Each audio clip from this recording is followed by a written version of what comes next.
Facebook dating option not showing. Hello guys, in this tutorial I'm gonna show you how to fix Facebook dating option not showing in less than 1 minute. So all what you have to do is open the settings on your phone and then go to the apps manager, go to the apps, now go to Facebook app right here, click here on this for stop and then go down to the power usage details and then go to the power consumption alert and disable it and enable it again. Now go down here, click on force stop, go back, click on data usage and then make sure that all those options are enabled.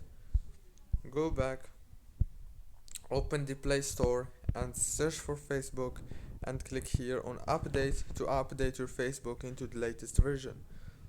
And now restart your phone and reopen Facebook and the problem is gonna be fixed. Don't forget to like, subscribe, and thank you so much for watching this video until the end.